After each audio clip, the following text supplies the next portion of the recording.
अगर आप क्रोध, काम वासना, लालच और अहंकार जैसी बुरी प्रवृत्तियों से परेशान है, तो गौतम बुद्ध के जीवन की ये कहानी आपको जरूर समझनी चाहिए। एक दिन गौतम बुद्ध सुबह सुबह प्रवचन सभा में अपने भिक्षुओं को प्रवचन देने के लिए पहुँचते हैं। सभा में इंतजार कर रहे सभी भिक्षु वन्य लोग यह देखकर बहुत ही आश्चर्यचकित होते हैं कि बुद्ध प्रवचन सभा में पहली बार अपने हाथ में कुछ लेकर आए हैं। बुद्ध के हाथ में एक कपड़ा होता है। उस कपड़े को देखकर भिक्षु वन्य लोग सोचते हैं कि बुद्ध प्रवचन सभा में ये कपड़ा क्यों लाए हैं। इससे पहले तो बुद्ध ने ऐसा कभी नहीं किया। अवश्य ही इस कपड़े को लाने के पीछे बुद्ध का कोई बड़ा प्रयोजन होगा। बुद्ध बिना कुछ बोले अपने आसन पर बैठ जाते हैं और उस कपड़े में समान की दूरी पर 5 गांठें लगा देते हैं। उस कपड़े में 5 गांठें लगाने के बाद वह उपस्थित सभी लोगों से बुद्ध कहते हैं कि क्या कोई मुझे बता सकता है कि ये वही कपड़ा है जो 5 गांठ लगने से पहले था। बुद्ध के सभी भिक्षुओं में से एक भिक्षु खड़ा होता है जिसका नाम सारिपुत्र होता है। सारिपुत्र बुद्ध से कहता है कि बुद्ध, इसका उत्तर देना बहुत ही कठिन है। एक तरह से देखा जाए तो ये वही कपड़ा है क्योंकि इसमें कोई परिवर्तन नहीं हुआ है, और दूसरी दृष्टि से देखा जाए तो पहले इसमें 5 गांठें नहीं लगी थी, इसलिए ये कपड़ा पहले जैसा नहीं है। और जहाँ तक इसकी मूल प्रकृति का प्रश्न है तो वह चाहकर भी बदली नहीं जा सकती। इस कपड़े का पदार्थ और इस कपड़े की मात्रा वही है।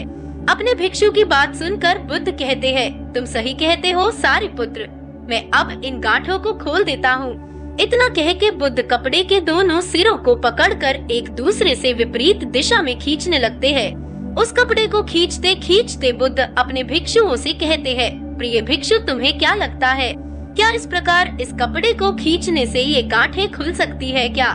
बुद्ध का भिक्षुक सारिपुत्र खड़ा होता है और कहता है, नहीं बुद्ध, इस प्रकार तो आप इन गांठों को और सूक्ष्म बना देंगे और फिर इनका खुल पाना बहुत ही मुश्किल हो जाएगा।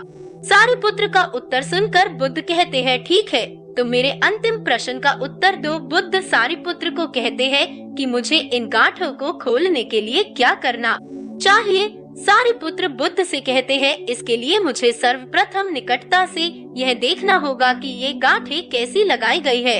इसके ज्ञान किए बिना मैं इन्हें खोलने का उपाय नहीं बता सकता।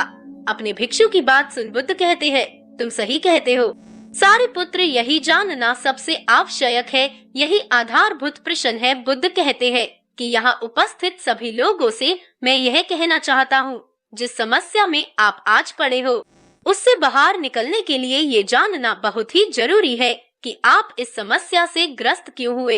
यदि आप इस बुनियादी प्रश्न पर ध्यान नहीं देंगे, आपके जीवन की समस्या घटने की बजाय बढ़ती रहेंगी और आप ये सोच सोच कर जीवन भर रोते रहेंगे कि आखिर हम गलती क्या कर रहे हैं। इस दुनिया में सभी लोग ऐसा ही कर रहे हैं। वे पूछते हैं, हम काम वासना, क्रोध, लालच और अहंकार जैसी बुरी प्रवृत्तियों से बाहर कैसे निकले, लेकिन वे कभी ये नहीं पूछते कि हम इन बुरी प्रवृत्तियों में पड़े ही क्यों हैं। बुद्ध जो कहना चाहते हैं वो ज्यादातर लोग बुद्ध के कहने से ही समझ गए होंगे। जो लोग नहीं समझे हैं उनको मैं सरल शब्दों में समझाना चाहूँगा। इस कहानी में कुछ बातें ध्यान देने योग्य है। पहली बात, बुद्ध के प्रश्न पूछने के बाद सारिपुत्र बुद्ध को उत्तर देता है। जहाँ तक मूल प्रकृति का प्रश्न है तो वह चाहकर भी नहीं बदली जा सकती।